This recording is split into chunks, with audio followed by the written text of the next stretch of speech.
Today's podcast is brought to you by Audible.com. Get a free audiobook download at audiblepodcast.com/Sorgatron Media. Over 75,000 titles to choose from for your iPod, iPhone, or MP3 player.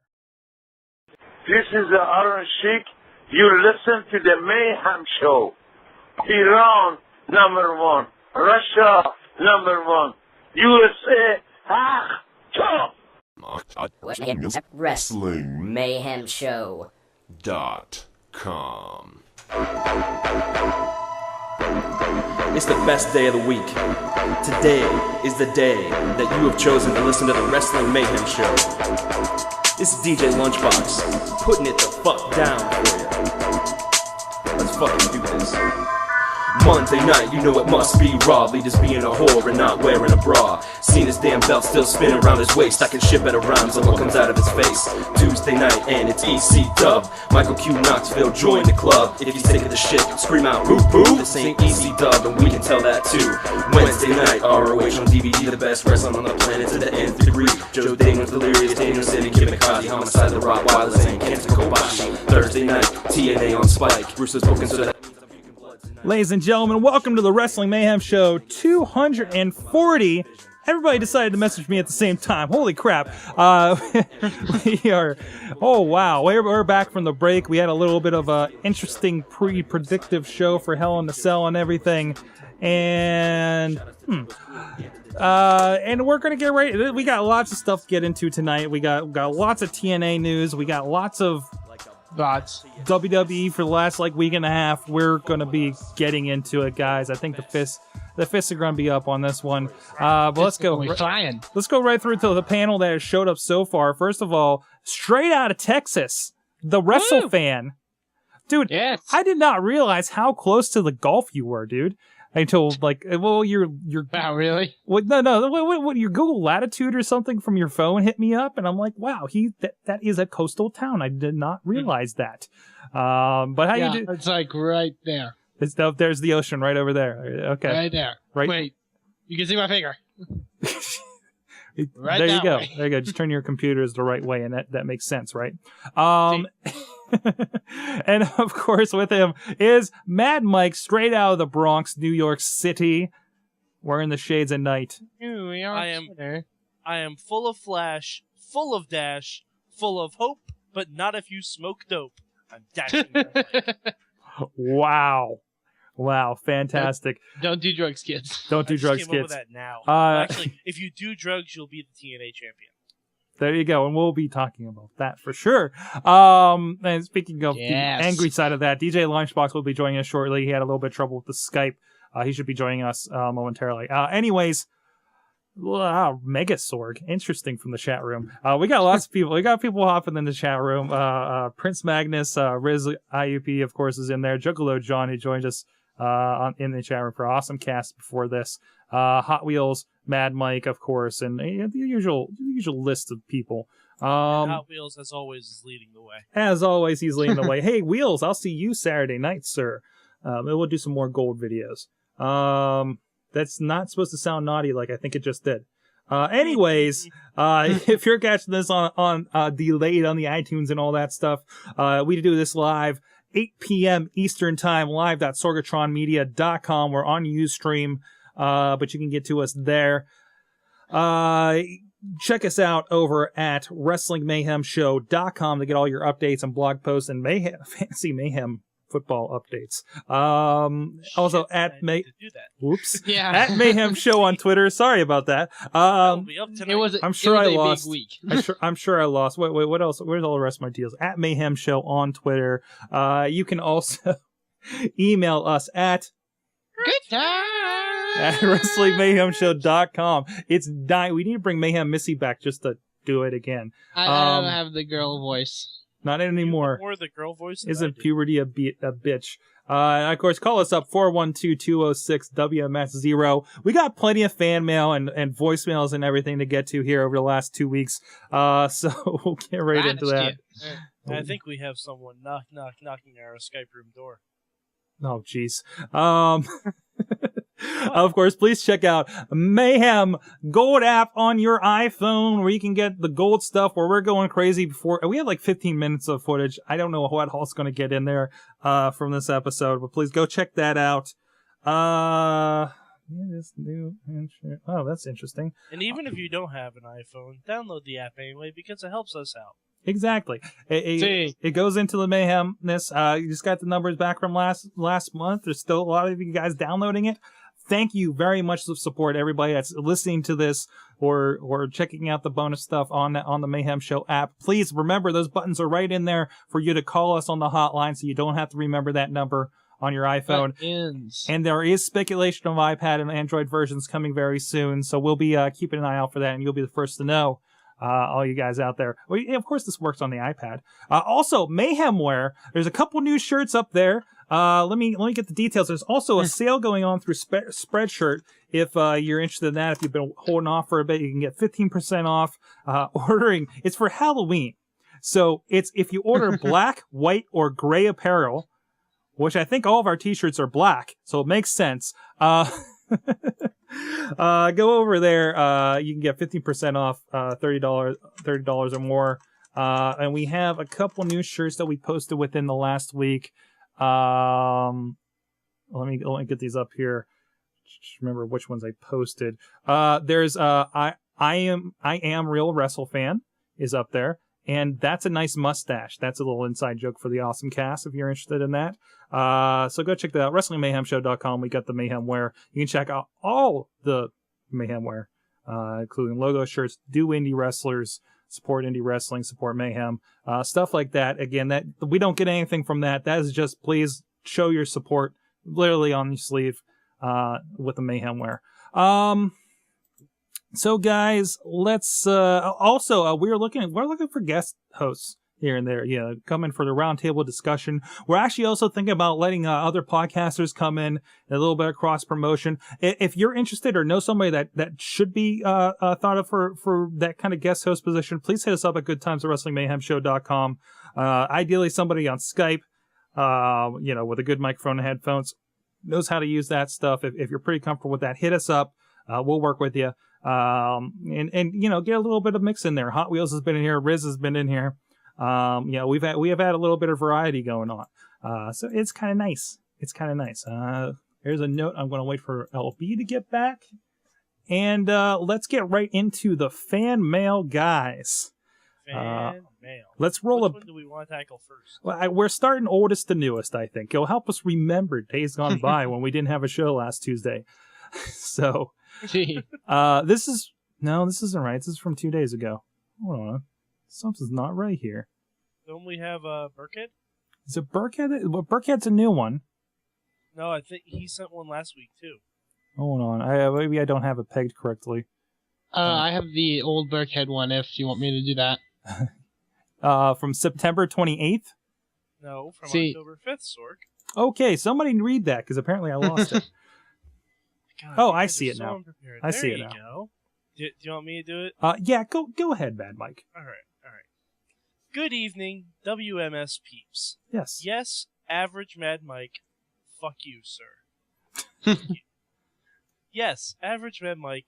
There are things more important than listening to the entire WMS podcast. Lies. No, that's all right. I don't even want to read the rest of this because that's not true. First of all, you spelled "there" wrong. And there aren't any more. He did spell that. This is not the grammar cast. Let's get over it. Yes. All right, fine. One being making money. It takes a lot of money to keep myself stunning.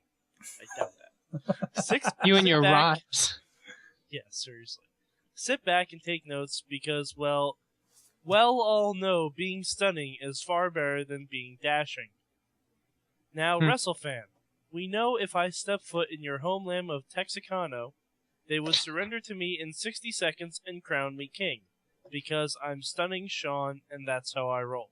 We don't have kings, we have dictators, Artard.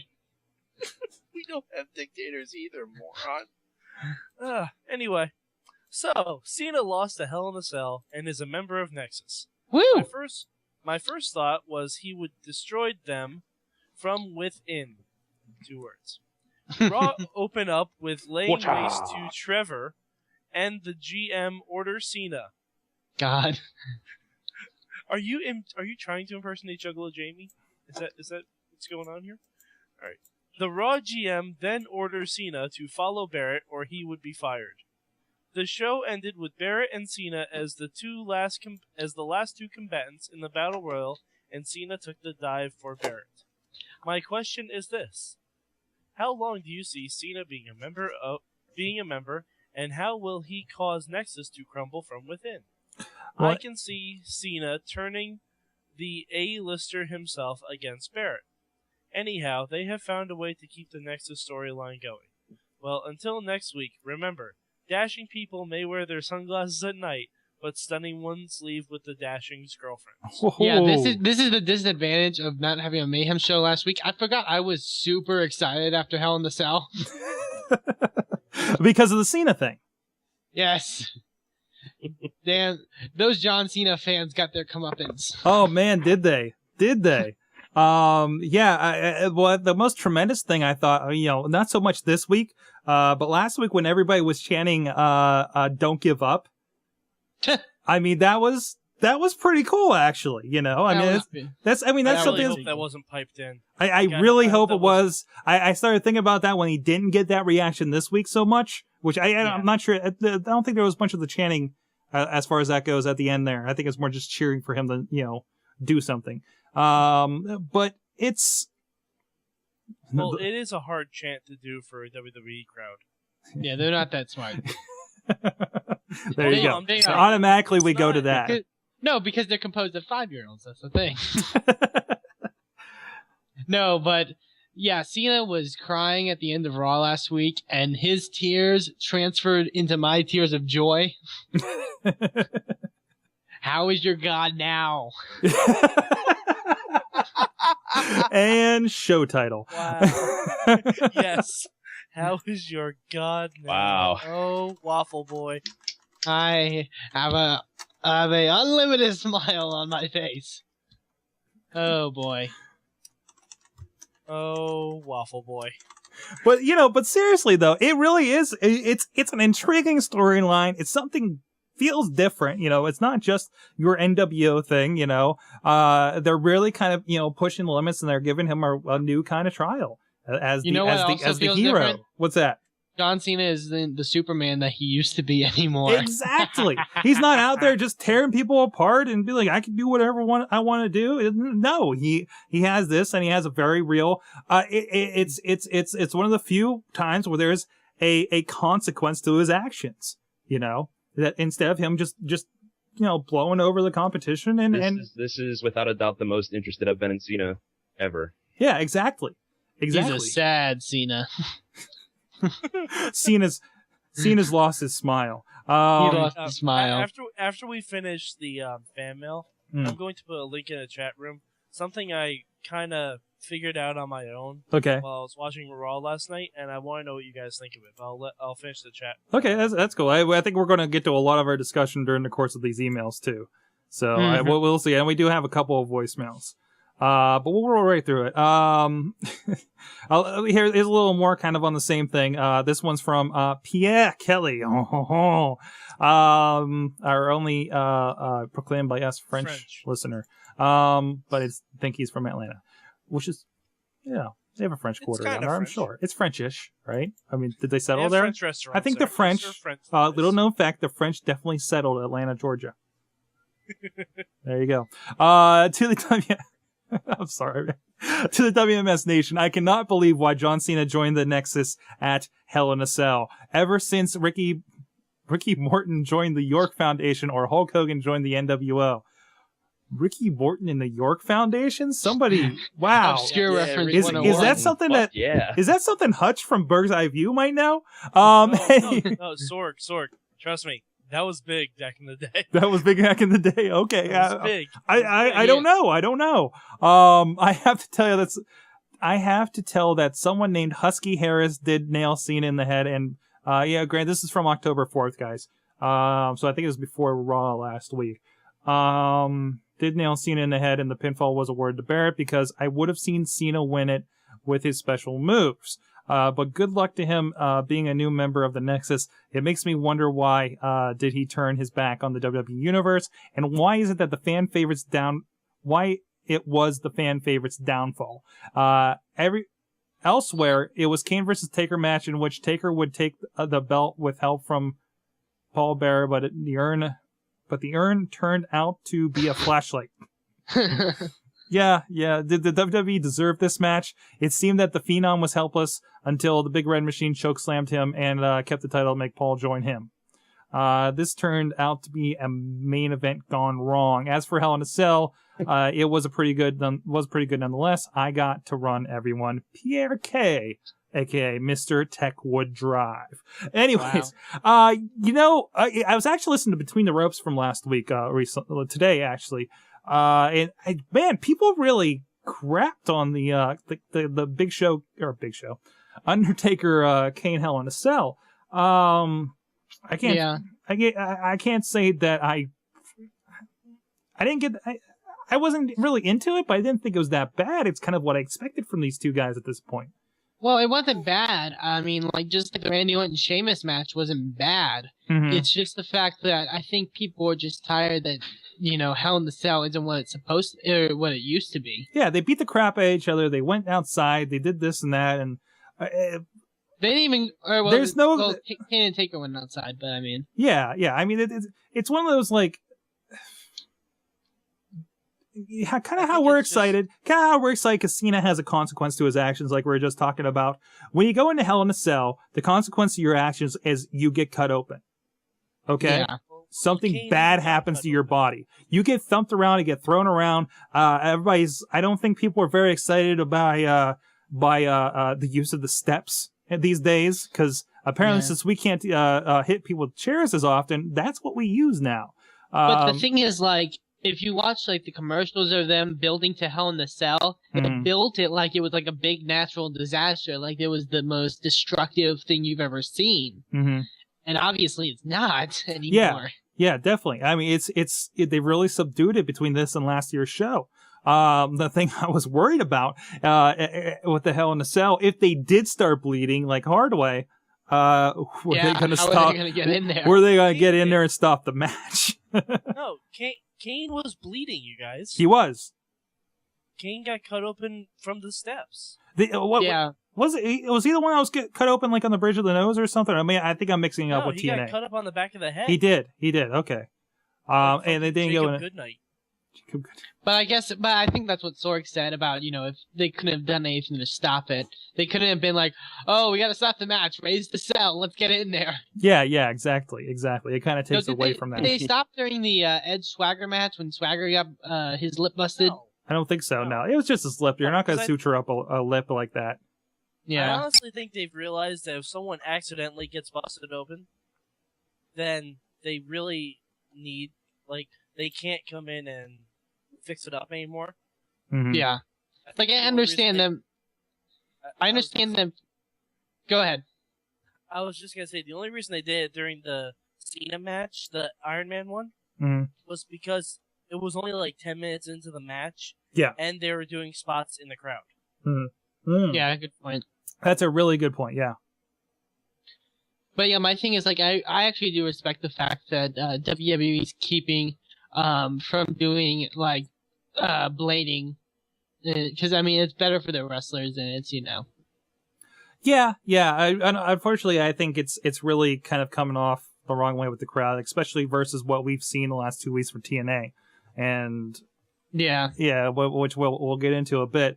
But I think it's every right for TNA to use that and say, "Oh, well, they don't have blood on their show. Well, we have blood on ours. That's something different." I understand. We went so many years where the blood got abused, between the ECW stuff, between the Attitude Era, and it just got abused. And we had really bad incidents, like when Eddie Guerrero went into shock for how much blood he lost the one night against JBL. I mean, those sorts of incidents, and we're worried about, the safety of these guys. But this is one of those things that I think really wrestlers expect to do is blade going in.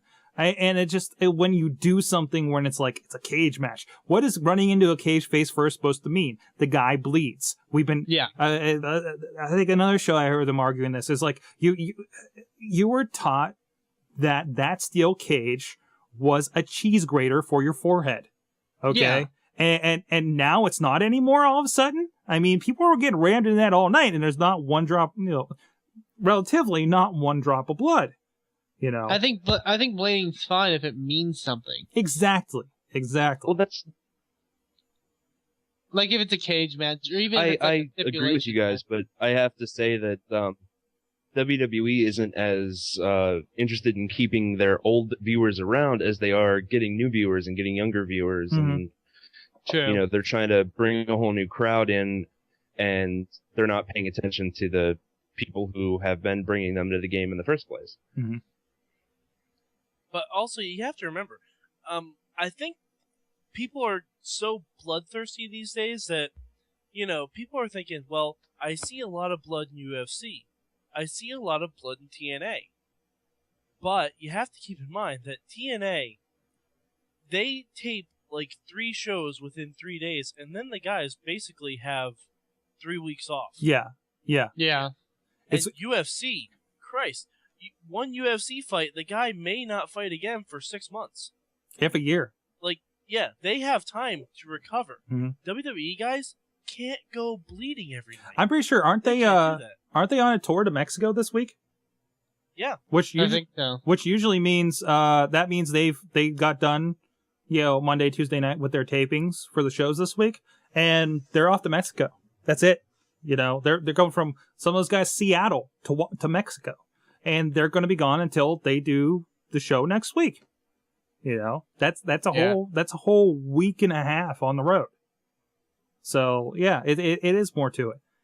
I mean, not to mention they actually travel places. Yeah. Whereas TNA doesn't. Yeah, but again, really, TNA doesn't have the infrastructure to do that, but they're getting more to it. So, we got a couple more emails We here. had fan mail. I'll take the next. I'll take the next fan mail. Okay. From it's okay. Hello, my name is Jimmy, and I've been listening to the Wrestling Mayhem show now for about a year.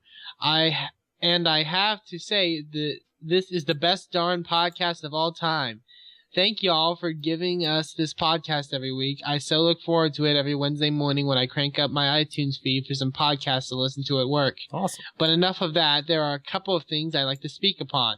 First off, this is not a knock on TNA. I like some things TNA does, but why in the blue hell did TNA put the world title on Meth Hardy?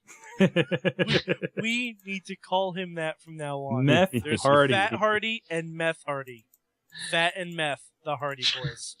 For starters, I understand him turning heel is a big deal with the amount of fans he has, but why put the belt on someone that instead of being in the main event needs to be in jail or rehab for his drug issues? It's like TNA is like, hey, don't worry about your legal troubles. Let's teach little kids that you can be caught with drugs and still be world champion.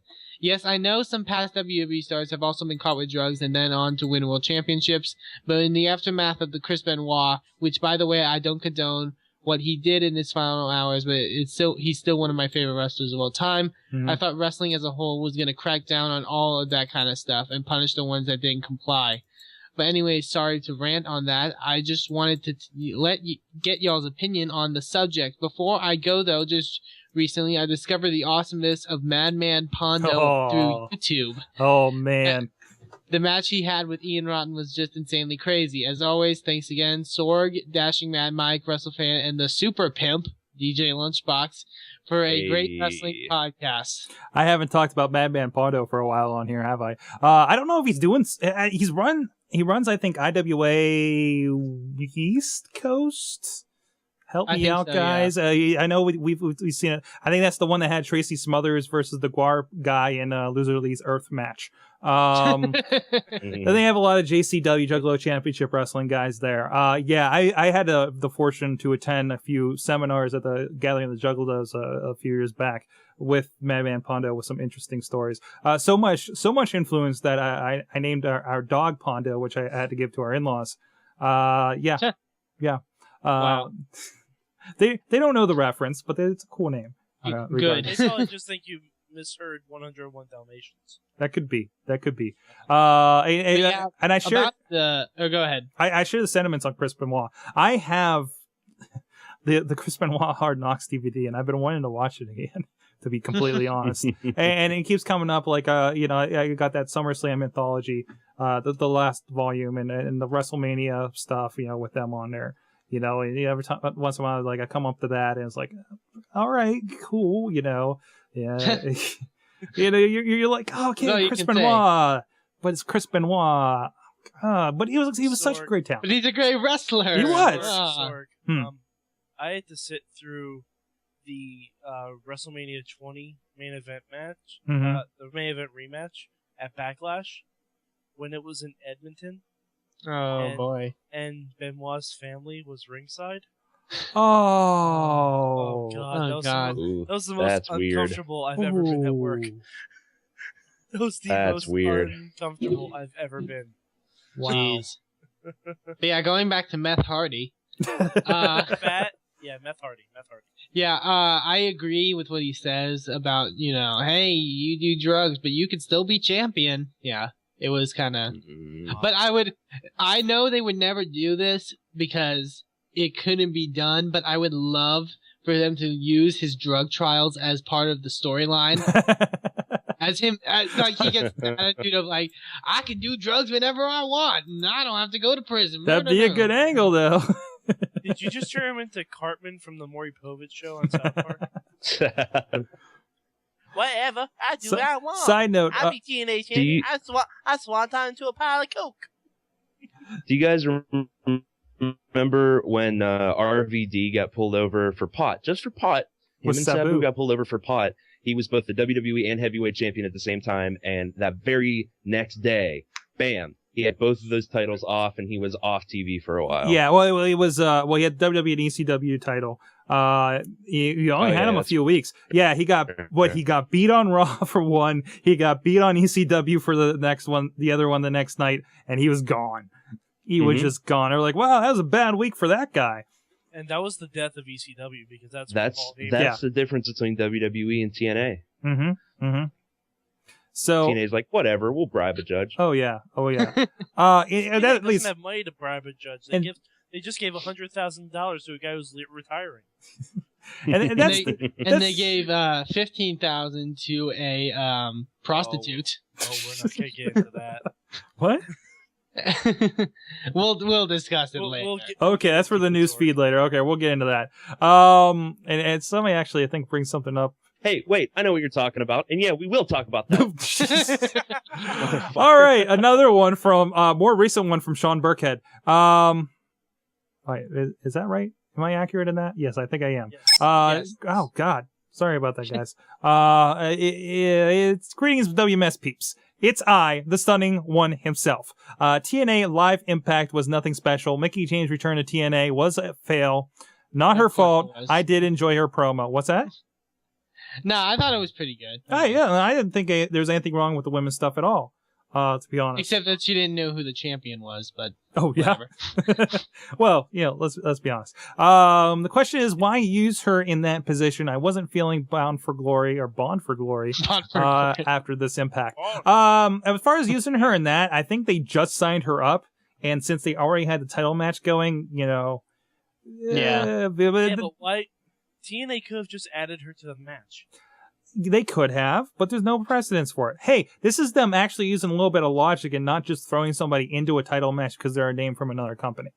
Now, just wait, Sorg. I might be proven wrong. I'm sure she'll. Because we don't do spoilers. I'm sure she'll get right into it right after this pay-per-view. But they were building this up for a while, so they're going with it. And I thought she was a good twist to it. What's that? Nothing.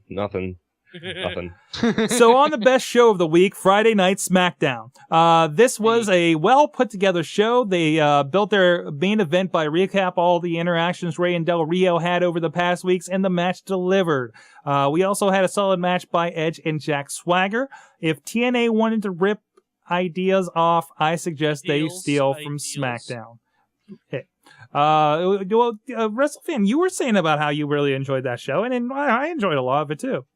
It was a great put together show. The Del Rio Ray match was definitely really good. It was a lot of great stuff. It was a lot of I complain a lot about the PG rating, but I think through some way the PG rating has made WWE step up on their wrestling. Yeah. Well, SmackDown's always been really good for having some good wrestling matches. Now, the problem is sometimes those good wrestling matches are between Matt Hardy and MVP, and you start losing interest, or at a certain point. Yeah. Because it's like really for the third week in a row we have Dolph Ziggler and Dolph Ziggler and Kofi Kingston. Really? I mean, that's where they start losing it. But they still have wrestling. Yeah. More wrestling than the other shows. I said even the women's match was decent. Mm-hmm. Mm-hmm. And I gotta say, Edge being on that show makes it a lot more credible. For sure. It makes it worth. They needed someone like Edge on there. Mm-hmm. Yes. And the way to make them face all of a sudden. Arguing over who the devil likes better. Yeah. Yeah, exactly. Moving on this. I was sick Sunday night, so I actually paid $34.95 for Bound for Glory. I heard it was more for some other people. 34. Ooh. Yeah. That was $20 more than you should have paid. You could have gotten 1996 Bash at the Beach for $10 on eBay. No, hold on. Well, when we go into the indie segment, I'll tell you what you can get for $34.95. All right, and remind me later because I want to. Maybe we'll do it this week or next. I wanted to go on a pretty good rant about those prices. Even if DirecTV was playing the Spanish, the Guns and Jen Me match was a great opening match, even if DirecTV was playing the Spanish audio. I had that problem for like 20 minutes, but hey, was that really a problem? Hey, well, in all defense, Raw is a lot better when you watch it with the Spanish announcers. that is what I learned this week. These days. But hey, that was... I found Taz in today's commentary as was lacking. You know what? Taz doesn't know what's going on a lot of times. And I know, Mike, you've called that out before as like, that's just TNA not making sense. No, I'm starting to blame Taz for this at this point because it seemed to happen a lot. It seemed to happen a lot on the pay-per-view. It depends on what part you're talking about because there are some aspects that they don't say what the angle is. Yeah. like Sting, like that whole Sting and Nash thing for 3 months, there's not been an actual angle. They're just saying, "Oh, you know what it is." Yeah. You know. They're presuming they're presuming we all do not know it all. We're presuming we all read Rise and Fall of WCW at this point, and it's like, come on, guys. See, that's the difference. TNA assumes we know everything that happened in the past. WWE likes to pretend that we have never seen wrestling before. But WWE sometimes references stuff like that, like the internet and everything, or makes a knee-jerk reaction to it, and it comes off. I love when it was 2 weeks ago, actually, when Michael Cole was like, "My coal miners love when I say that." 'Cause there is a Michael Cole fan group on Twitter called the Coal Miners. Oh my God! Hey, good. They're taking a more proactive look at that. Yeah. So. No, but Mike, I thought you were going to make a comment about the remark Taz made during the Beautiful People entrance. Oh my God! Wow, that was just wrong. That was. I don't know if anyone else heard it besides me, as a fan. What's up? Taz said, "Somebody's sure going to come." Oh no! Oh, Taz. There's a Jerry Lawler did it right. Taz does not. No, and I think the problem also with Taz, like Jerry Lawler is the guy that he shows up to the show. I'm pretty sure he does not do pre-show notes. He does not know the storylines going into the show that night as much as like. Sorg, I have direct proof he doesn't. Yeah, I think he said in his own book that he doesn't, to be honest. But I think Taz is trying to do that thing, but I don't think he's as good at it. But see, the thing is, Jerry Lawler is used to flirting with women 35 years younger than he is. Okay. Oh yeah, he's a very dirty man. Taz is happily married and leads his kids' softball team. So. It's a completely different situation. I got you. Wow. I heard that and I'm just like, I did like a double take. I'm like, he did not just say that. Anyways, there you go. Moving on. Let me finish this off so we can roll through the rest of this here. Didn't like the knockouts match. Why flip the title around that much? There's worse. When you have a million of them. Secondly, why Why in the hell EV 2.0 versus EV 2.0 over Fortune in a lethal lockdown? Fortune should have gone over. I fell asleep during the Sting Pope Nash versus Jarrett Joe match. After seeing it on replay, I didn't miss much. A good main event with a WCW awful ending. I'm fine with them turning Hardy heel, but do we have to relive 1996 all over again? Lastly, I didn't know that Mad Mike was at Bound for Glory. Then I saw a poorly dressed guy attacking Jay Lethal. They called him The Shore. What a poor Zack Ryder ripoff. Mad Mike, don't quit your day job. Until next time, forget dashing and be stunning. Hold on. I'm Primo and Mad Mike's Robbie E. There you go. What the hell? All right, fine. I'll take that. You'll take that. Oh my. What's the guy's name? Take that, bro. What's the guy's name? I actually do like the short gimmick. It's kind of man, it's no. It's fucking retarded. Come on. Oh, it's like god that awful. Hold on. The best thing about the. Go ahead, Lunchbox. Or not? What's happening? Who's going? You can go ahead. No, the best thing about the short gimmick is that it brought in JWoww, and that's A-okay with. See, but this is the thing. I didn't like their segment on Impact, on the live Impact. I thought it was kind of lame, but I did like it when he attacked Jay Lethal at the pay-per-view because they need more X Division guys. To be honest, they need more X Division guys to be X Division guys. They don't need more X Division guys. Who is Jay Lethal going to defend the belt against now? Amazing Red, the guy that should have gotten a title rematch from when Jay Lethal beat him. The guy that did win the title for like a night a few weeks ago. Exactly. Yeah. So. Well, yeah, but then after that, what? Yeah. Another match with Douglas Williams. Yeah, exactly. I was surprised. People. I was surprised. They have Brian Kendrick, who's wrestling with the heavyweights. They have the entire Ring of Honor roster. Yeah, exactly. And just because Brutus is out for a while, I just had a very bad memory. What? I just had an awful memory of when Sabu first went to TNA, and I was excited, and I wrote this big article about how he was gonna make the X Division what it needed to be, and oh god, I was so naive. Oh, let's see. Brian Kendrick is brought up. Generation Me by Riz. Yeah, but they, they're tag teams. They won't, actually get an X title match. Kendrick, I don't know what Kendrick's doing. All right, let's roll into the voicemail, guys. Kendrick's being high. Yeah, exactly. Now, there's also a Riz mail. But is there? WrestleFan, if you've noticed, being high is the surefire way to become a champion in TNA. It is a trend. It is a trend these days. But Jeff Hardy high, not Paul London high. or RVD high. Jeez. Well, he was a champion for a little bit. Somebody have that Riz mail handy because I don't think I have it marked. Okay. WMS, this is an open letter to TNA. Do with it what you please. Dear TNA, hi, I have been following TNA for a while now. ... A long, long while. For the past 2 months, though, I have felt my rage meter go through the roof with your company. Really? The past 2 months? Okay.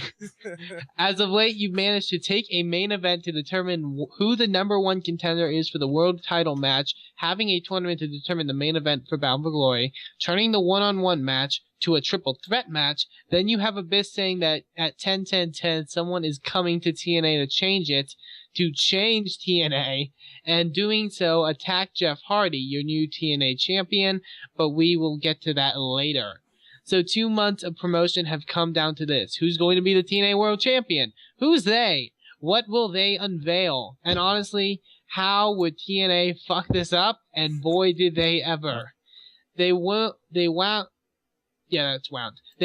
up to be Jeff Hardy, your new TNA champion, until he gets thrown in jail for his troubles. Eric Bischoff, that douchebag of a prick. Jeff Jarrett, I'm pretty sure I don't have to explain my reasonings for that one. And Hulk Hogan, the man who was the first real target of Abyss. How does any of this make any sense? Please, someone, a writer, a superstar, hell, get Finn's fucking Russo on this show and tell me how this makes a lick of sense. In closing, I want TNA to succeed. I want TNA and WWE to become a dominant back and forth for years to come. I want TNA to be at the top of its game, but rehashing NWO for the 150th time is not going to work. Okay, now that I got that out of the way, back to the WMS mail. Hopefully next week I'll have a lesser stressful topic, and by looking at the day of the week that I posted this, something more thought out and not rage filled. Until then, filled with rage on a Tuesday. Okay, Sunday night, Riz. Well, there you go. I think that sums up real nicely. Yeah, it does, and he's right. As complicated. As far as it makes sense. Yeah, I'll be honest with though. I do hate it, but I want to see what they're gonna do on Impact. Yeah, they could go interesting with this. No, you don't. No, stop. No. I don't read the spoilers, so whatever. Yeah. I'll ask me again after Thursday, right? Yeah. You're right over there. You don't want to see me? You really don't. Man. But I don't think it's it's close to giving up to you.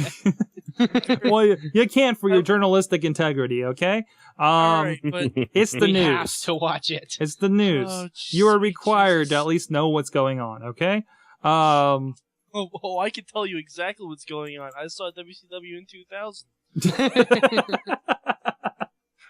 Other than that, Seriously, this is the gritty reboot of the NWO.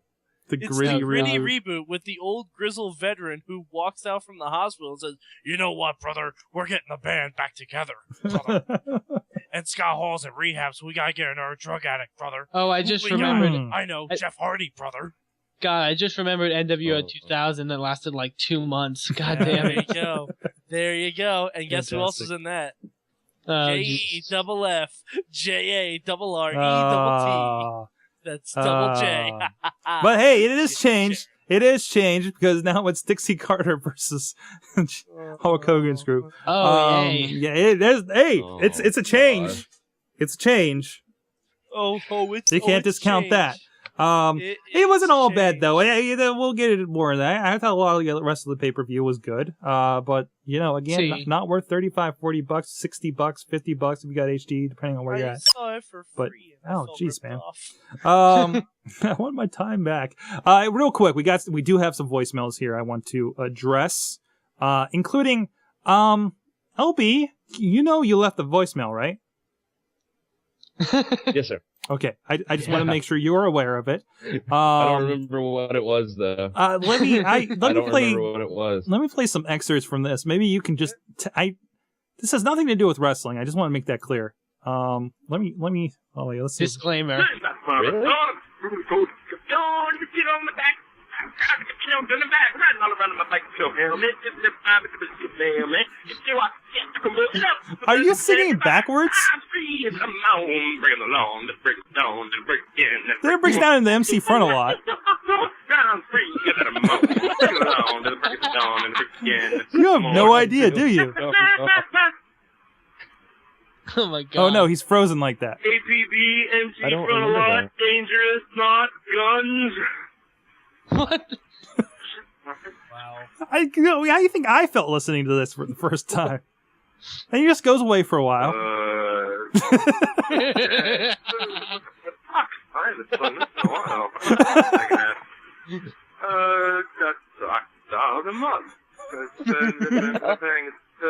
How did you record backwards in your phone? What Or did what- you what is- smoke? Honey, drive on the tracks behind. On the game and don't think sex or even a dance, I think so. I don't remember doing that. it's from you, course dude. you I don't. don't. Meth is a hell of a drug drug. to me. Lunchbox. Meth is a hell of a drug. Wow. All right, a big freaky shine. I don't think, do that. I think LB wants to be TNA World Champion. Is this LB? Is this a cry for help? Do we need to? Is this the Wrestling Mayhem Show intervention? I don't. Because Does LB I have a need- list of things you have done. You know to what? I'm gonna upset say me. yes. I'm gonna say DJ yes Lunchbox. because make me I don't very remember sad. doing All right. We got two more real quick ones here. Big freaky. Konnichiwa, Mayhemmer. Konnichiwa.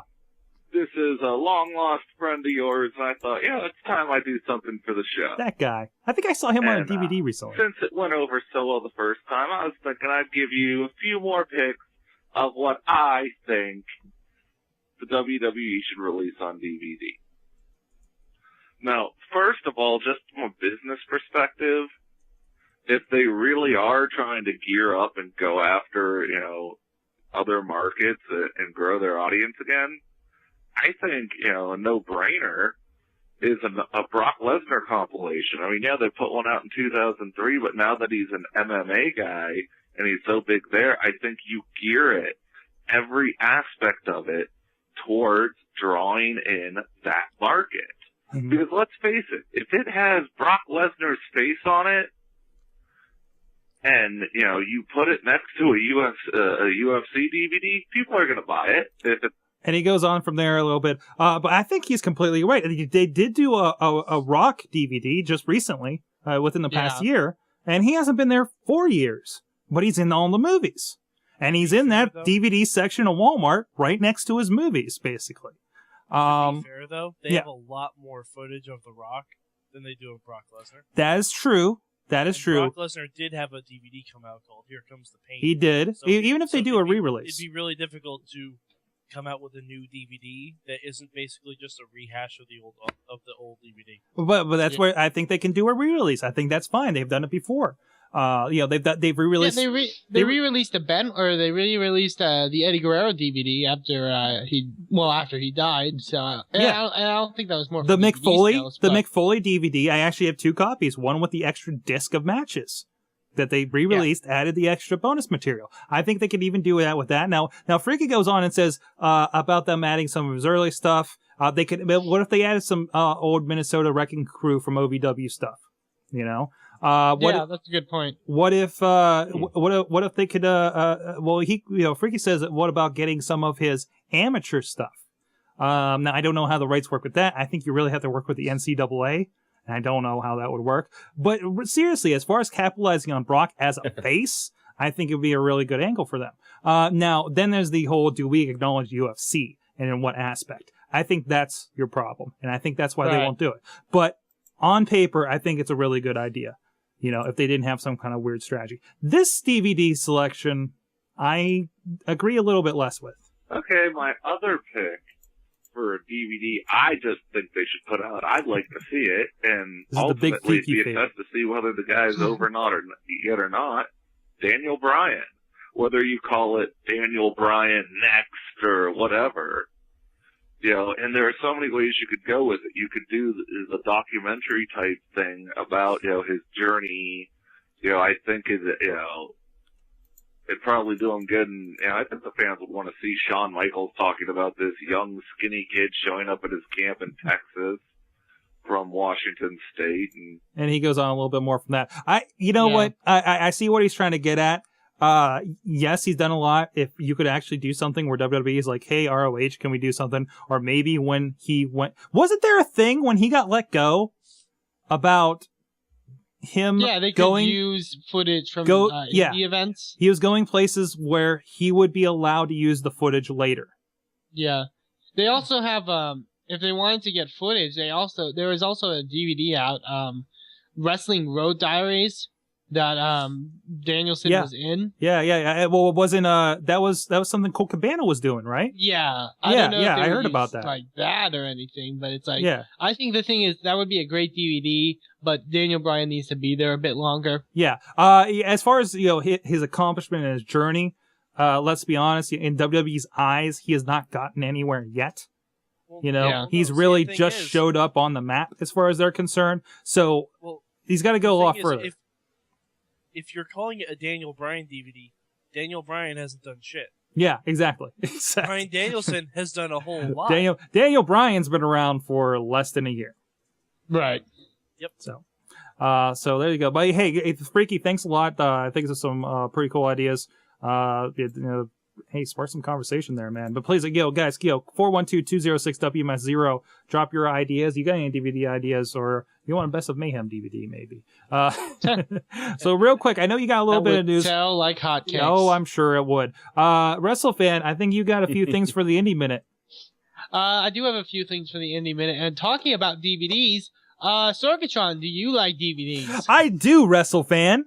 Do you like DVDs for $5? That makes them even better, no matter what kind of indie crap they might be. Well, do you like $5 DVDs of some of the greatest women's wrestling in the world? Only when I'm alone in the dark with a bottle of lubricant, WrestleFan. Well, if you are interested, Women's Superstar Uncensored, which it may sound like that, but no. They're actually a great women's wrestling company. They are having a DVD sale. 95% of their DVD catalog you can get for only $5. What's the website, sir? You can go to wsuwrestling.com. There's also a link on Diva Dirt where you can check out photos. A lot of great women wrestling, including Awesome Kong, Mercedes Martinez, Mickie James, a lot of great women athletes. And definitely a great steal if you're looking to pick up some DVDs. I have no idea. Did a car just screech into somebody's house? It might be me. I do live in the Bronx. Ignore it. Okay. Ignore the noises you hear. But no, it was not me. $5, but yeah, $5. It's definitely a steal if you want to get some great DVDs. If you want more information, go to wsuwrestling.com or go to divadirt.com. Go and check that out.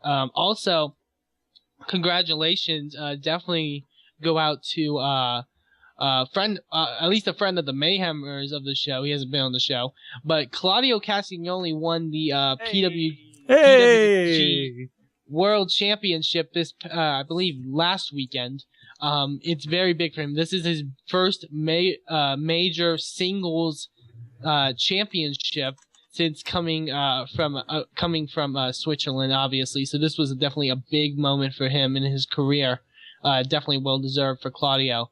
If you want more information on that, go check out pwgwrestling.com.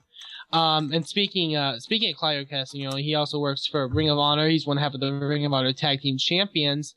And one of the big things is that their next set of TV tapings have been announced. And however, they will not be at their normal location in the ECW Arena in South Philadelphia. They will actually be done in Louisville, Kentucky, December 9th and December 10th at the Davis Arena. This is the same arena where they do tapings for OVW. So interesting. So it could be a more depends. I'm not sure exactly how it's going to look for TV, but it definitely could be some promising things. I believe ROH has some former connection with OVW. So I believe they did a show in Louisville not too long ago. Jim Cornette ran OVW for a good long time, so I think that's a really good connection. Linking it in there, but definitely December 9th, December 10th, you can only get your tickets at ROHWrestling.com. There's also a lot of great events in Dayton, Chicago coming up.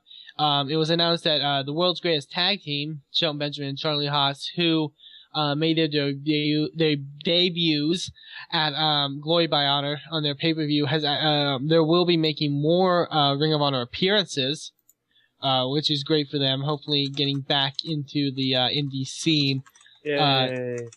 Definitely good for them. If you want more information, go check out ROHWrestling.com. So yeah, that's pretty much the main indie news I have for this week.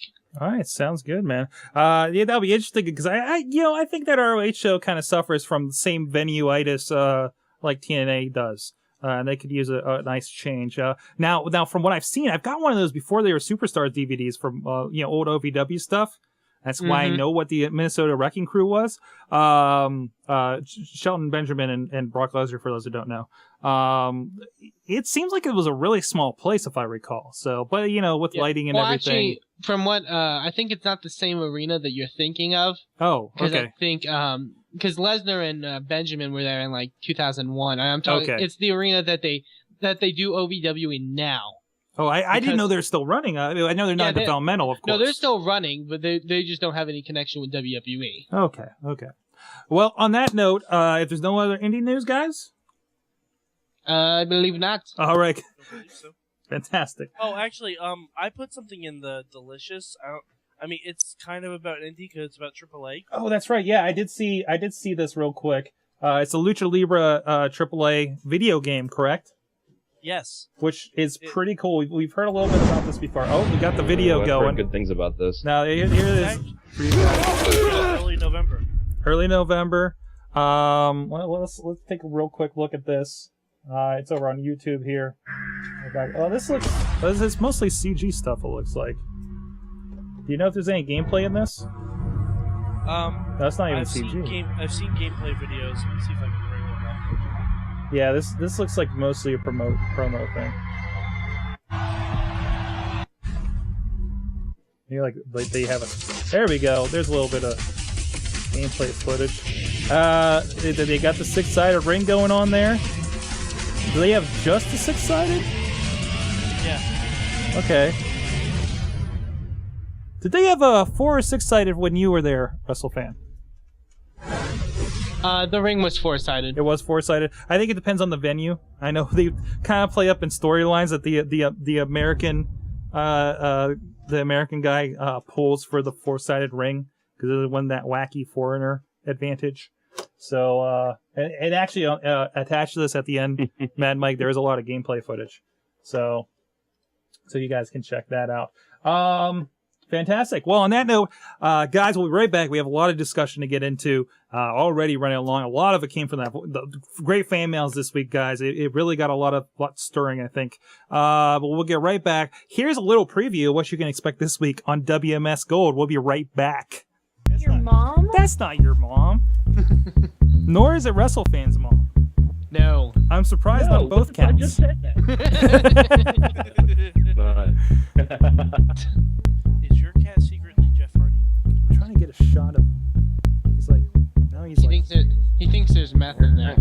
This short little mini skirt and a stupid Hot Topic t-shirt and giant balloon boobs. It was very bad. And hey, this is Tim Dobbs. I heard somebody wants to interview me. You better get back to me ASAP. AIW Chikara this weekend. You want to talk to me, I want to talk to you. BDK.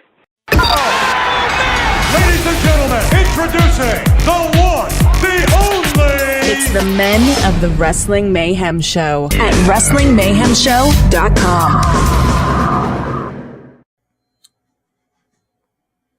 Oh, hey, it's the Wrestling Mayhem Show.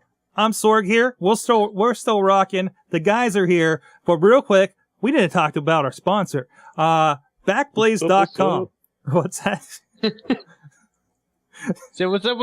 Oh, there you go. Talk to our founder, Backblaze.com.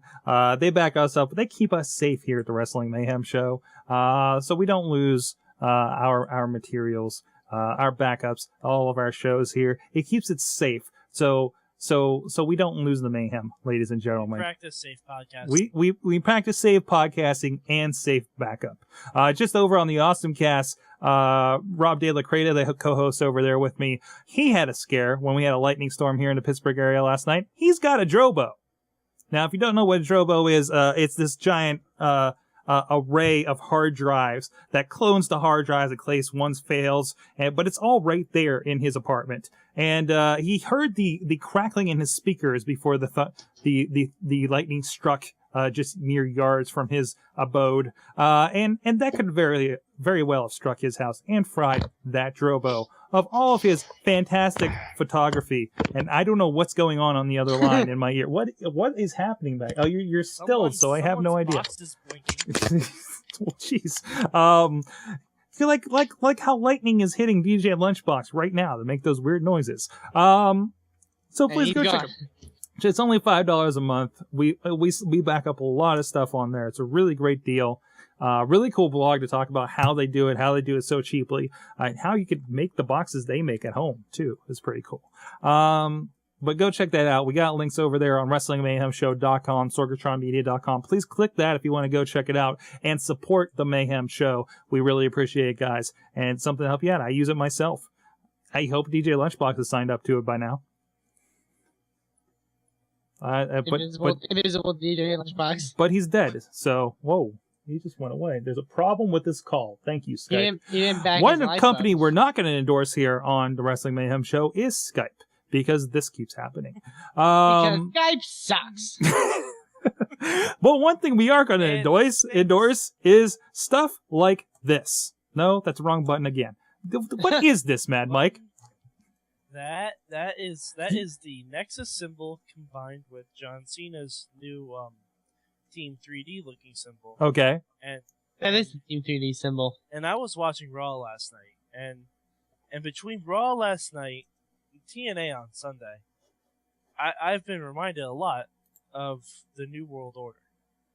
And then I realized, I was looking at it, and if you combine the Nexus symbol with John Cena's new Team 3D looking symbol, I see now. It actually spells NWO.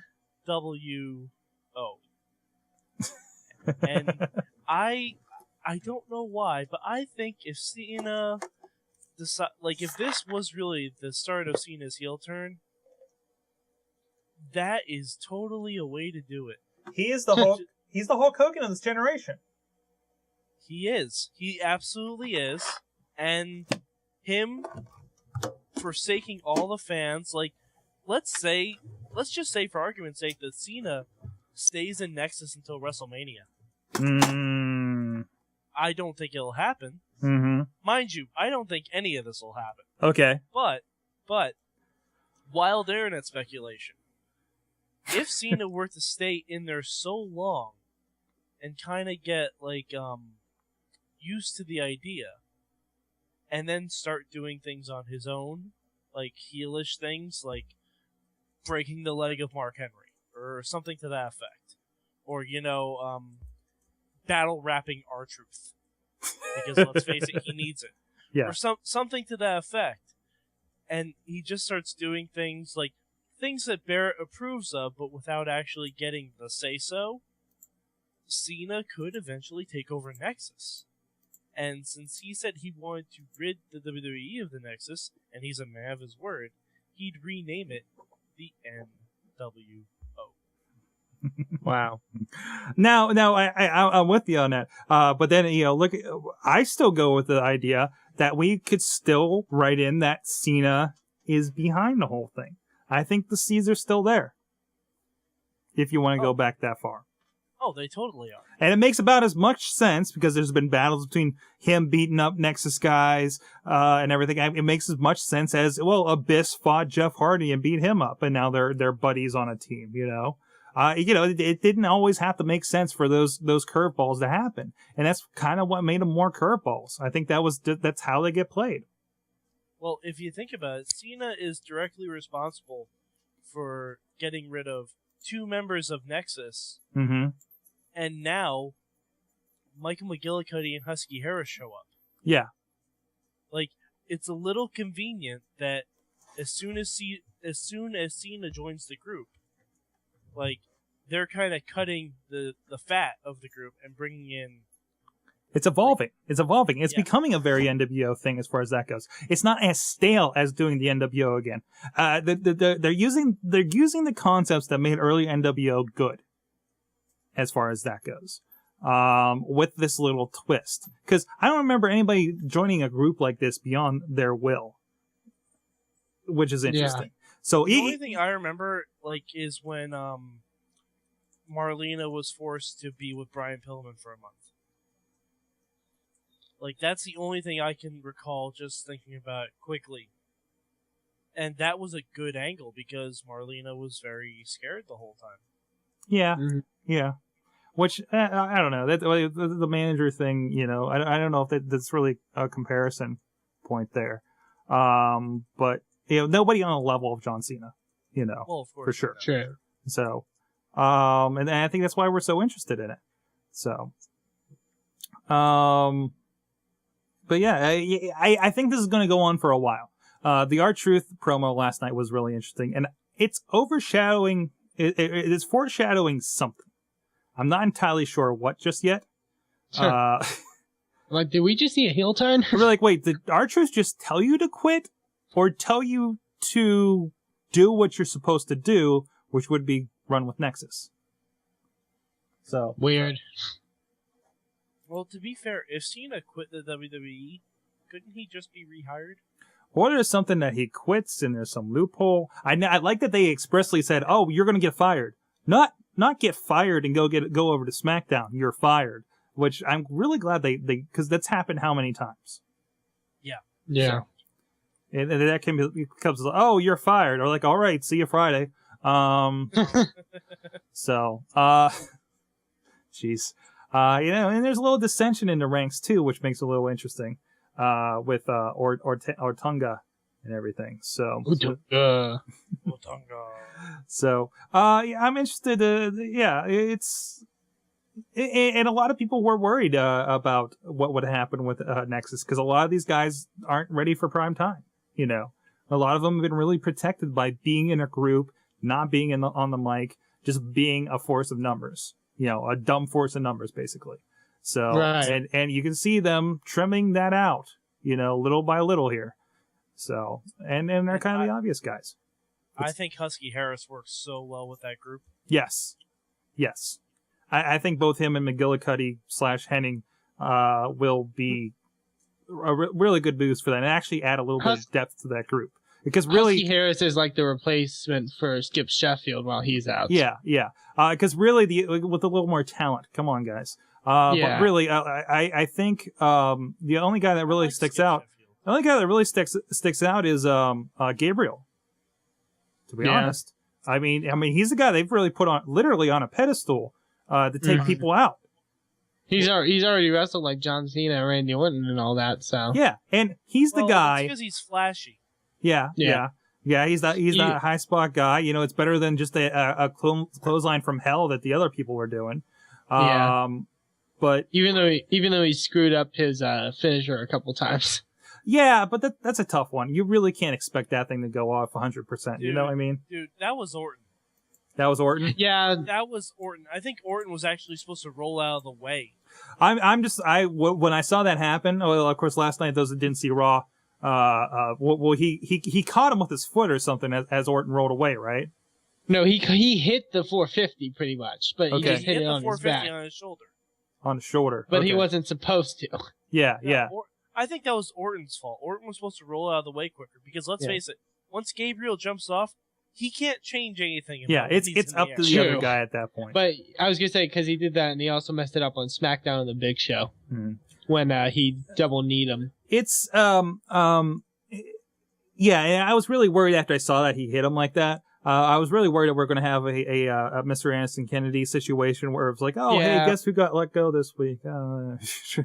So I'm hoping that's not the deal. I'm hoping it's not one of those.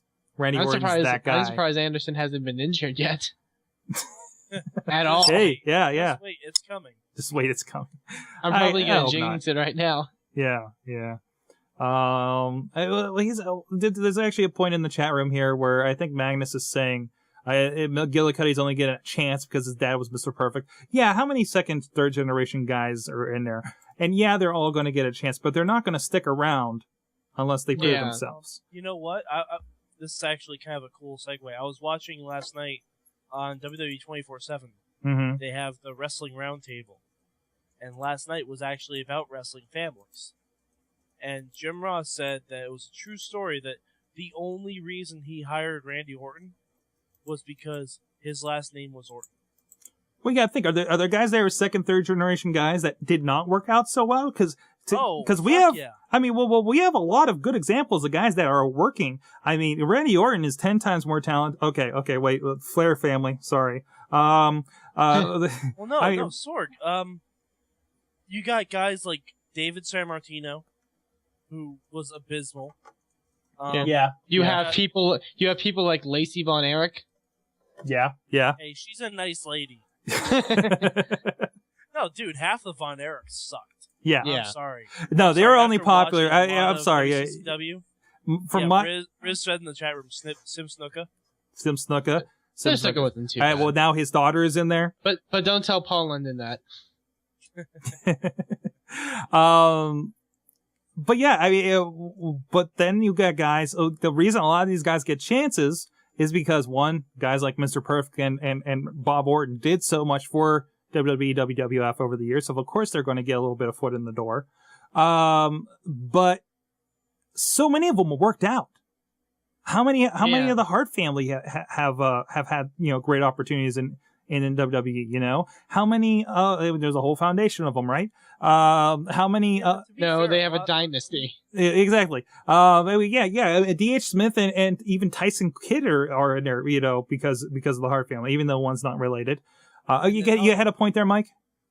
And Natalia, of course. Another, you know, somebody I think is better than their forefather, you know, that preceded them.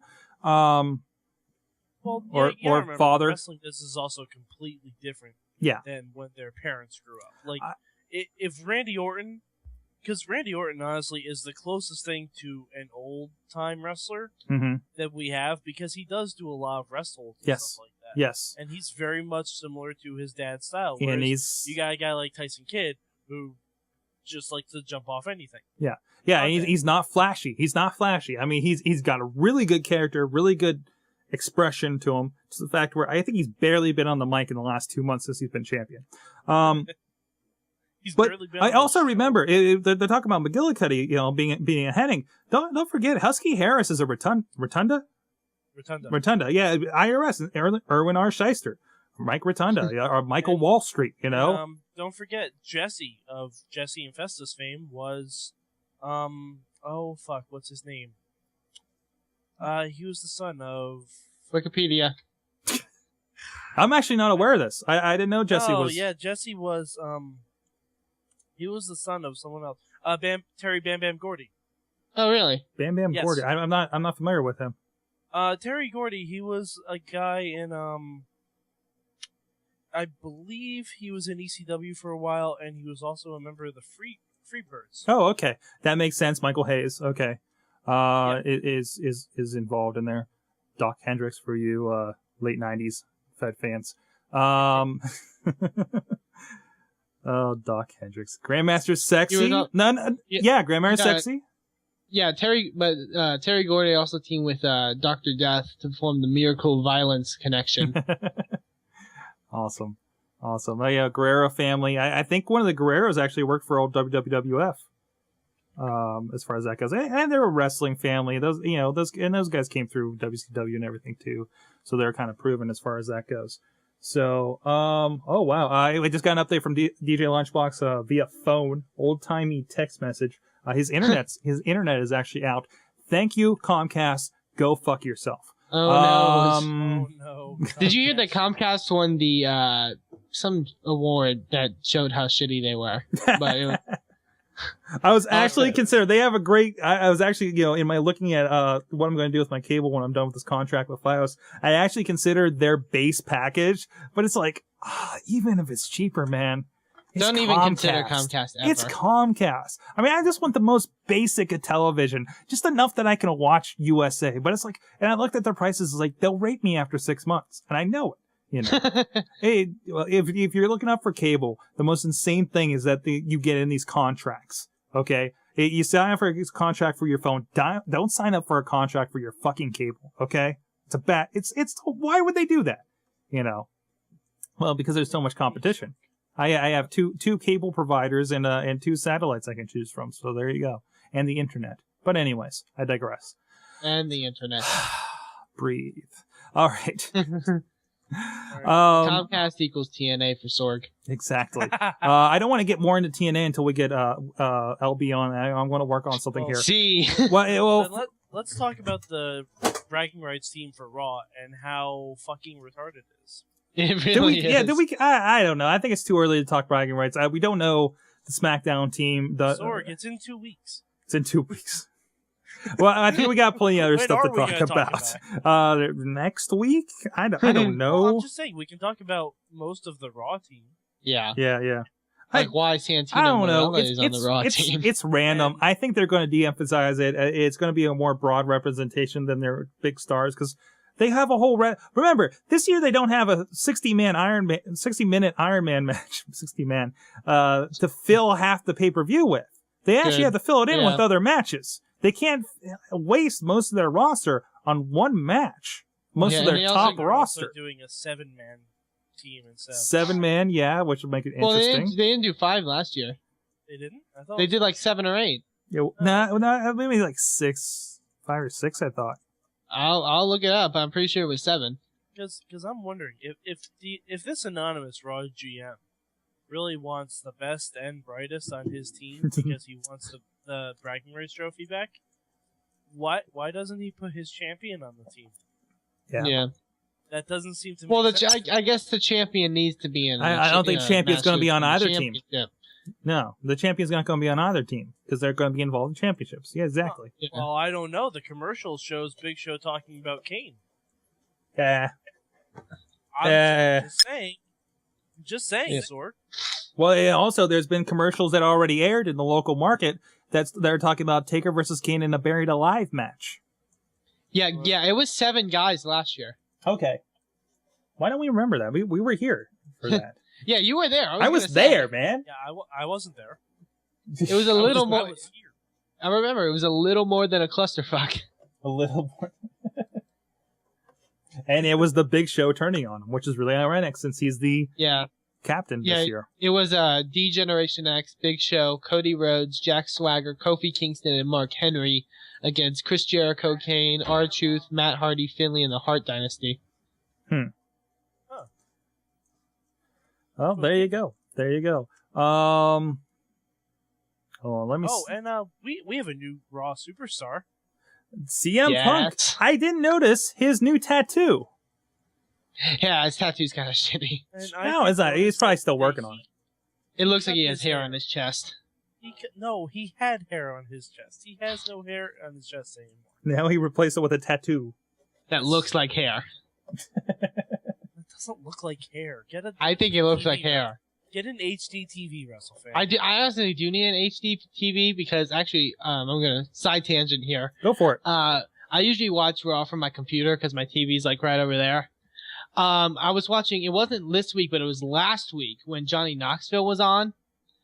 Yeah, that was last week, right? Yeah. Yes. Whatever. And it's the one where he's talking to the two divas, and I look and I turn I'm chatting with Lunchbox and I say, "Who's the new Asian diva they picked up?"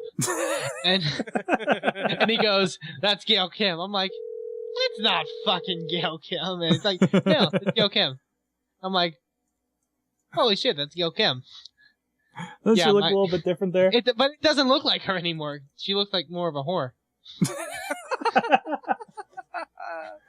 WrestleFan, you shouldn't be allowed to use such language. We did get LB back here. Oh, we have LB. Whoa! Hey, there we go. Ever present. Wow. We have you on old timey phone line. Lunchbox, would you agree that Gail Kim looks like a whore? Yeah, she looks like a dirty Asian whore. See? Wow. I completely agree with you, and they have to tart her up because it's not like they have a wrestling or doing anything worthwhile anymore. So, dirty Asian whore. Fantastic. Well, or if she's wrestling on Superstars, where everyone goes to die. There you go. Where dreams go to die on WGN Chicago.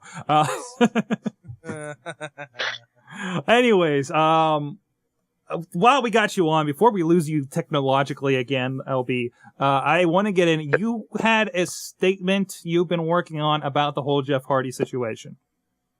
Jeff Hardy. Yes. Well, like I said earlier, when when RVD got pulled over for pot, he immediately, before it even went to trial, lost both of the titles and he was off TV for quite a while. Yeah. Whereas you look at TNA and Jeff Hardy's ongoing drug trial for, possession with intent to distribute, all this stuff. Not only have they had him on TV more than ever, they've now put the TNA title on him for what looked like to be long term. How dumb do you have to be? I mean, seriously, unless they know something that we don't. Okay, what happens if this goes to trial and Jeff Hardy immediately gets sent to prison for God knows how long? Or what if he gets caught again with drugs, which is surprisingly likely? What are they going to do then? They're just going to say, "Oh, Jeff Hardy's out with injury," or maybe they'll have a bit speed him with something barbed wire covered again. He has a falling out with his new NWO guys. So fuck you! I'm going to do more drugs. I'm Jeff Hardy. Yeah, he has a falling out with the NWO guys and gets Janist, for lack of a better term. And everything. Which I was actually happy that they actually used Janice on the pay-per-view and they didn't just dance around it like they always do. Oh, God. You were happy they used it. Yeah, because every week a bitch is like, I'm gonna use it. Well, I'm it's a board with fucking nails in it. I'm super serious. I'm gonna use it. Yeah, but they used it the way they use a barbed wire covered 2x4. Yeah, but they use barbed wire 2x4s. No, they use chicken wire 2x4s. Well, whatever. But it's like when he kidnapped Dixie Carter and he was holding her for like 20 minutes. I'm like, you could have killed her already. Good God. That's true. That's very true. Wasn't what they wanted him to do. Yeah. and I love how it took so long for the security to actually get there. Yeah. The owner of the company is in such dire straits. Security on their way there, and the guys were just like, what should I do? Big man with a nail back. I don't know. What's that, Will? It's all completely who? What? What? Who the fuck is Will? God. It's completely fucking ridiculous. I can't deal with this shit, man. I can't. My explanation made more sense. Exactly. Now, my problem with this is like, okay, maybe they'll do something interesting. Okay, they went an NWO ending. Okay, they had plans to throw trash in the ring. Everybody followed along. But in listening back to it, he was called a role. I think I saw somebody mention this on Twitter. To be completely honest, and I realized it's like today put him over as a role model. He's a role model, and he turned on everybody. Well, do not call Jeff Hardy a role model. Come on. He does drugs I just and read a gets story away about with it. him, for the Make-A-Wish Foundation shit. What was that with him in the Make-A-Wish? Oh, that's right. He was doing the Make-A-Wish Foundation stuff. He met with a kid in a wheelchair. Were they showing this on TNA? Yeah. Oh, so they're trying to. It was a long time ago. So TNA's trying to help with his role model status and put him over into good graces so he looks good in his trial. That's real nice. Hey, look at me next to this kid that's crippled. Hey, I don't think the pose like this helped too. Stop bringing up Hot Wheels. It's not Hot Wheels is not white. Thanks for breaking that down for us. True or false? Remind me to get a picture with Hot Wheels this weekend. Anyways, Hot Wheels is not crippled. He is handy capable. Make sure to paint your face. Wow. We've really destroyed any sense of tact WrestleFan may have. Jeff Hardy, we hate you. We hate your brother. I still don't know who you guys are talking about. I wanted to talk all about Meth Hardy. Meth Hardy or Matt Hardy? Meth Hardy and Fat Hardy. Because I don't know what I don't know what is worse. WrestleFan, you need to listen at this point to your own product. It's Fat and Meth Hardy. Ooh, yeah. Speaking of Fat Hardy, I got a problem with him too. I got a big problem with him right now. I haven't even watched the videos. I can't bring myself to watch these videos. But neither have I. I've read the quotes. Fucking, it gives him views. This was like after we did the Mayhem show last week. I sent Sorg a message, or I tweeted something. I don't even remember. Fucking Matt Hardy sent out a message saying he's going on a much deserved vacation. Fuck you, Matt Hardy. Jeff Hardy, but mainly you, Matt Hardy. Fuck you and your stupid asshole. You are doing everything you can to get fired from your company, meaning you are not doing your job. You're fucking faking injuries. You should have said you were faking people out to get out of the European tour. Fuck you, you lazy piece of shit. You don't deserve any kind of fucking vacation. You deserve a hammer in the head. Fuck, I mean, okay, so you went out of your way to get sent home from work. You're not doing your job. You're clearly not performing up to standards because they're not using you either.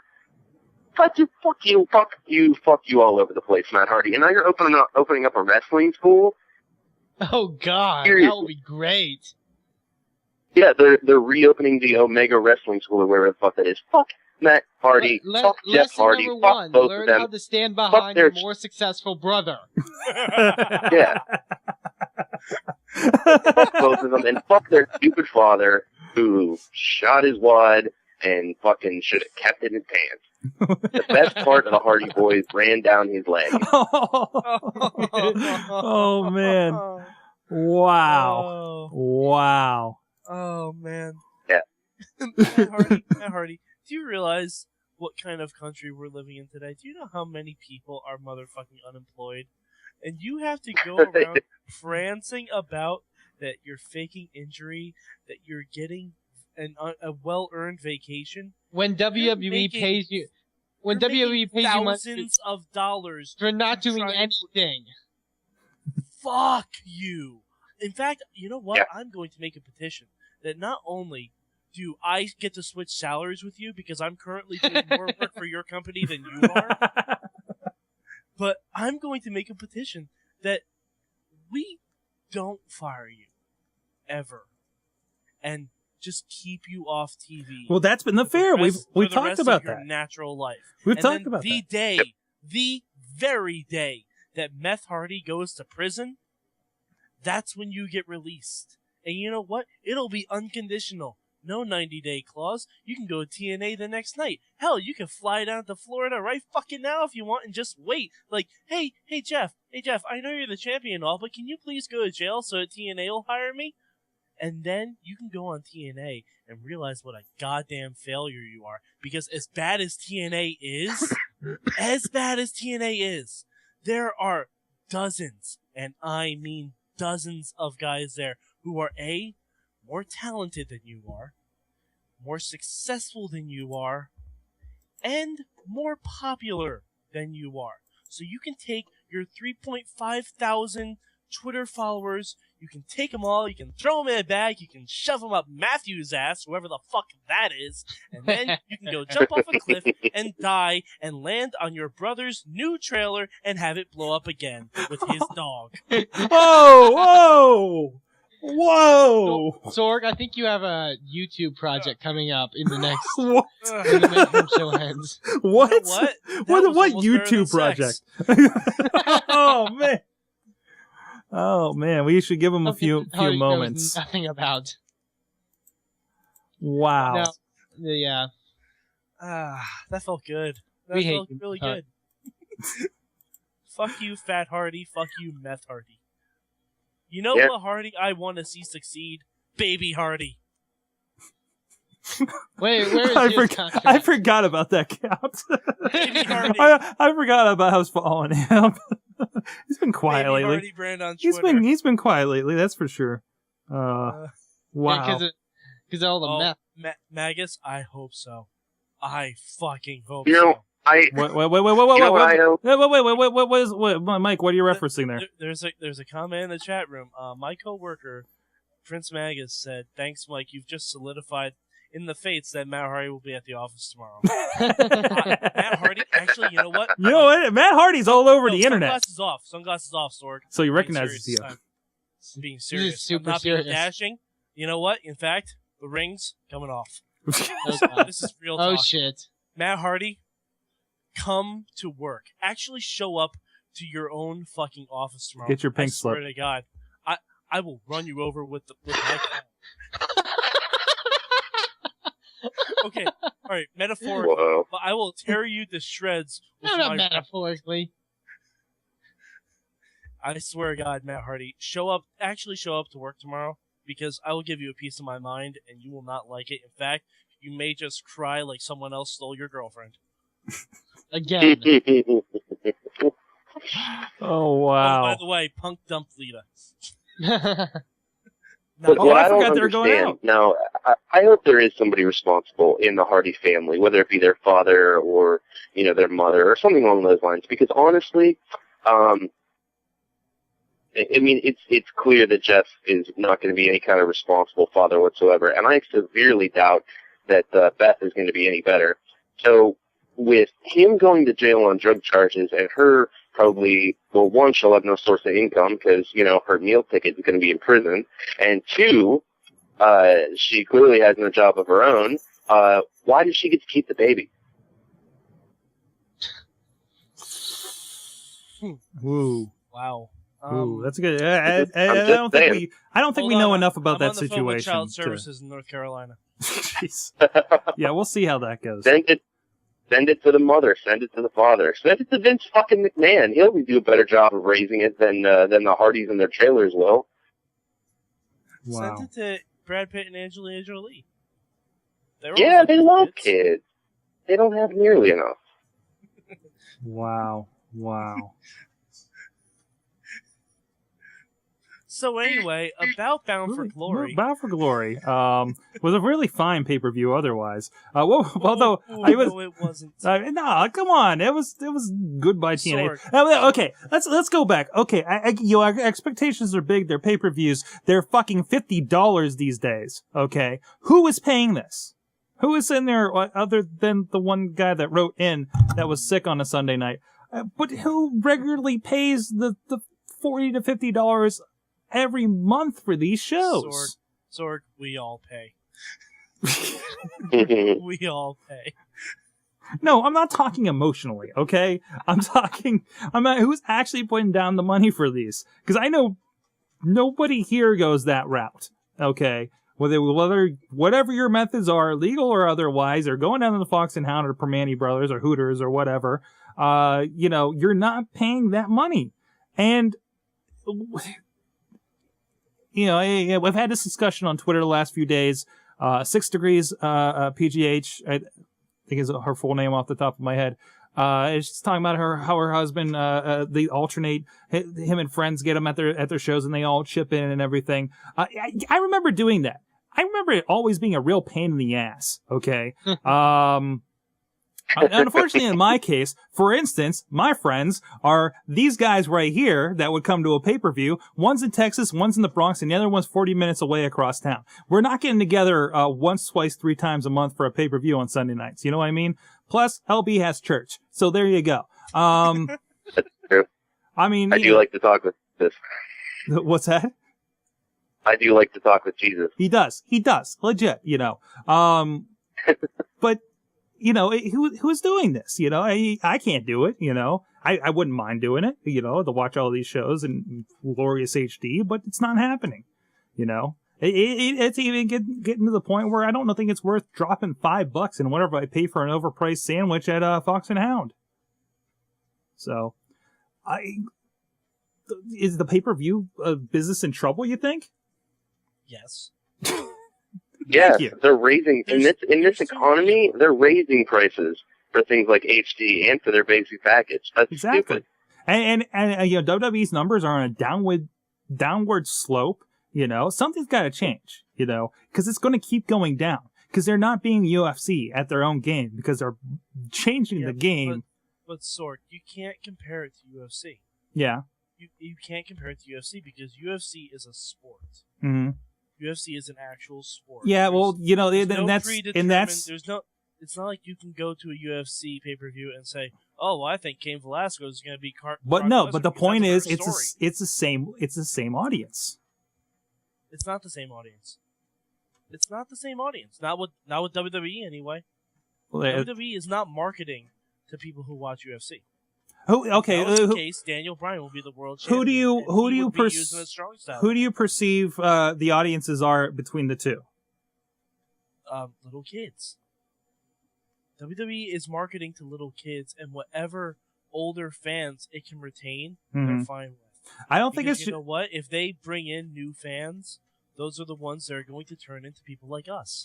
I think regardless of the little kid stuff, the little kid angle that we keep talking about, I still think your core demographic, if you look at WWE, is going to be the 18 to 24-year-old, like it always has been, Maybe for TV ratings, but not for merch, not for house shows. Yeah. I mean, they're opening up so the kids are more welcome, so they can sell their Happy Meal toys in their WWE kids magazines and everything like that. But still, I still think that's not their core demographic. I think they're just skewing lower on the lowest common denominator there. I think TNA, if anything, TNA is competing with UFC in that market. Do you not agree with that? TNA is definitely trying. I mean, they're on the same network as UFC. But it's UFC's really beating them down. And to be fair, SpongeBob is being TNA down. Yeah. I mean, TNA. If WWE would try the tactics that TNA did, they'd probably be doing better, but the product would probably be worse. Yeah. Because, I mean, it seems like WWE in recent years has tried to do more storyline-based stuff. Like, if you look at just some of the past angles in the past, 2-3 years, you had HBK being down on his luck financially and having to work for JBL. You have the Undertaker-Kane thing, which is rooted in all their history over the past 13 years. Mm-hmm. You have John Cena being forced to join Nexus. You have Jericho and Rey Mysterio, Jericho talking about his mask and saying he's hiding from the fans. You got CM Punk saying that drugs and alcohol are bad and getting booed for it because he's being, like you see in the media today, he's being way too zealous about it. If you really look at it, like, I know there's a lot of shit to wade through, but WWE is doing a lot more storyline-based stuff than TNA ever does, because TNA, once they decide a story, they try and flip-flop it 3 weeks later because they don't think it's working, or they just fucking change their minds. Well, then again, they're being ran by the couple of crash TV artists that made the war happen to begin with, in the late 90s between WCW and WWE. Right. So right, and if you think about it, the only reason the Attitude Era existed was because Vince tried to do what his competition was doing. Mm-hmm. He did, and he did it better. Yeah. But once he got rid of his competition, he didn't feel the need to do that anymore. And look at the mid-90s. They went for the kid-friendly fantasy thing. That's what they do. That's where WWE goes when they rest on their laurels. Papa Shango. Papa Shango, exactly. It was all characters and flashiness, more so. Evil Doink. Evil Doink. There you go. Perfect example. But I just think they're 13 pay-per-views a year, still 12 for TNA, and TNA's raising, and to the point is you also got to ask, is WWE raising these prices, or are the cable providers raising these prices? It may be something in a deal with them. So you can't solely hold TNA and WWE responsible for them, but at a certain point, I think somebody needs to think outside the box here, because we've been doing pay-per-views for 25, 30 years. Well, 25 years. We can blame Eric Bischoff for this, though.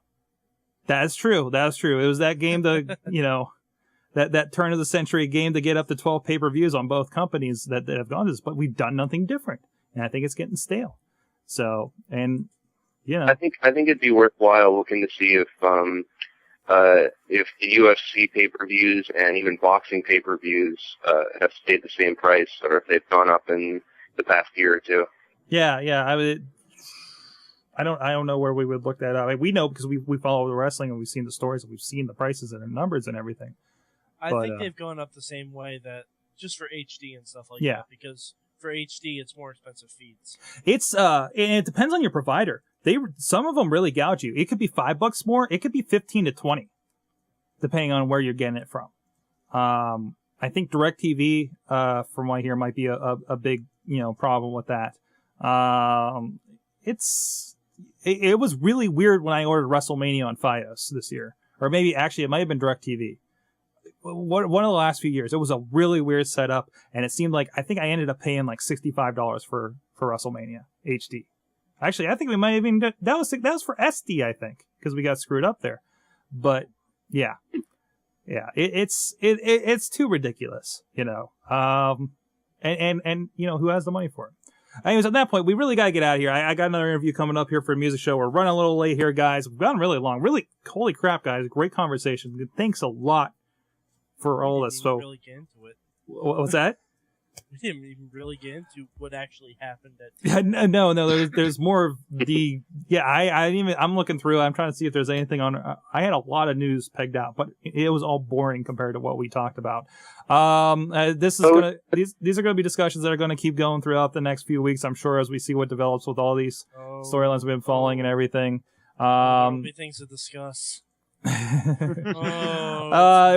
tuned here. We're gonna be doing some work to Mago Sorg. Thank you. I think that's Megasorg. I am the Megasorg now, according to Prince Magnus. There you go. So real quick, guys, I think we learned, WrestleFan, what'd you learn from wrestling this week? I think you kind of already revealed it earlier. Or do you have a different one? A little bit. I have another one is that I learned that NXT is actually a lot better when it's online somehow. Yeah, I haven't really ventured that way yet. No. What about you, Mad Mike? What'd you learn from wrestling this week? I learned that I just fucking hate TNA. That's not something you've learned. All right, fine. All right, that's not something I learned. Something I learned is that TNA, they never graduated creative writing classes because this is anything but creative. Jeez. Wow. Okay, that's a really interesting angle on that, I guess. It's like, because they were like, oh, EV2 is the they. I'm like, okay, that's cool. And it's like, Fortune's the they. I'm like, okay, that's that's a pretty cool tool. And it's like, why? Why would you do that? And they kept saying they is coming.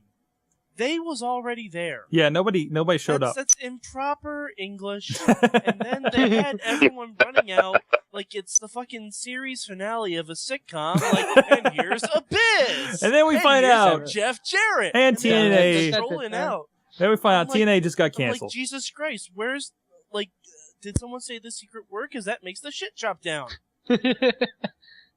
There you go. There you go. The secret word is failure. From the chat room, real quick. Prince Magnus learned that you can drink with wrestlers and valets after indie shows. That's very true. Rebellious Flodge learned that midgets just call Sorg on shit. He has nothing else to really worry about. Wait. Midgets just call Sorg an asshole. I learned everyone wrestling 15 years ago. You learned a lot of stuff here. I no longer kick midgets or spray them with spider killer spray. It's baby steps. What? All right. Was that Juggalo Jamie? No. These were all the same person. Intern. Oh God. That would be the intern. Wheel says keep midgets away from Sorg. Why? What's with the midgets? Why am I anti-midgets all of a sudden? Did you piss off any midgets? This is old news. Riz learned that everything is more entertaining with mascots. Oh, that's true. No, it is not. Except, I tend to agree. Except for high school football when the home team's losing, not more entertaining. It was except when it's Hornswoggle. very. How do you not love seeing a sad mascot?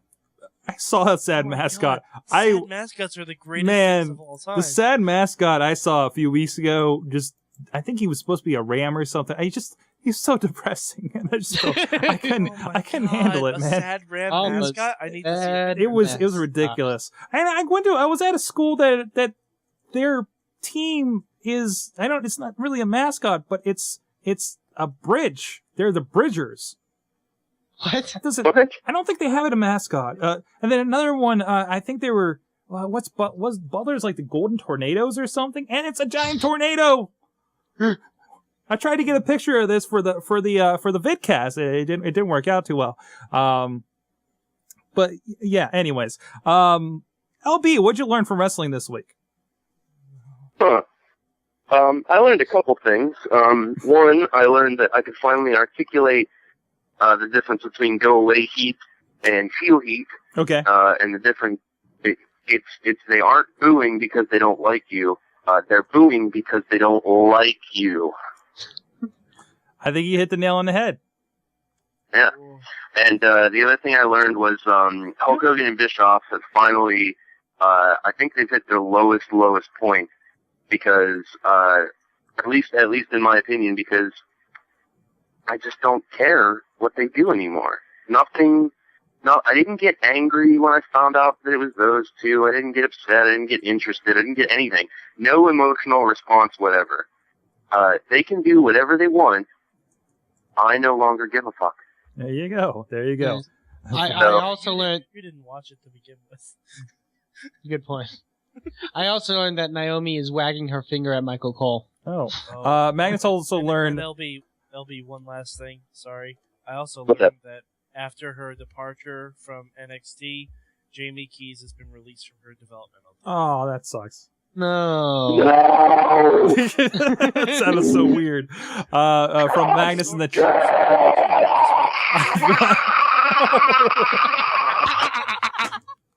I think the Langoliers are in the studio. Oh my god, someone just poured in. The good news is Oksana's still there. Yes. I learned that I believe Goldust feuded for the $1 million title about 15 years ago, and I'm glad to see him doing it again. And Oksana is the new Marlena, and I'm loving it. From the chat room, Magnus, next week I'm going to learn that it looks like when Matt Hardy hits the twist of fate on an office environment, in an office environment on a WWE logger. So, all right, guys, we really got to get out of here. Thanks a lot. Check us out. Of course, good times at WrestlingMayhemShow.com. You have to email us and hit some voicemails over at 412-206-WMS0. Whoa, WrestlingMayhemShow.com for all the rest of that stuff. Check us out here live to join all this crazy crap. 8 p.m. Eastern, live.sorgatronmedia.com for all that stuff. We'll see you guys next week. Thanks a lot. Thank you for listening to the Wrestling Mayhem Show. Please subscribe to our iTunes streams and blog at WrestlingMayhemShow.com. Email us at goodtimes@WrestlingMayhemShow.com or call us with any comments at 412-206-WMS0. We love to hear from our fans, and who knows, maybe you'll make it onto the show. The Wrestling Mayhem Show was recorded live in Pittsburgh, Pennsylvania, in front of a live internet audience, and is a production of Sorgatron Media. You can be part of the show as we record live every Tuesday at 8 p.m. Eastern on TalkShoe.com and Eastern.tv.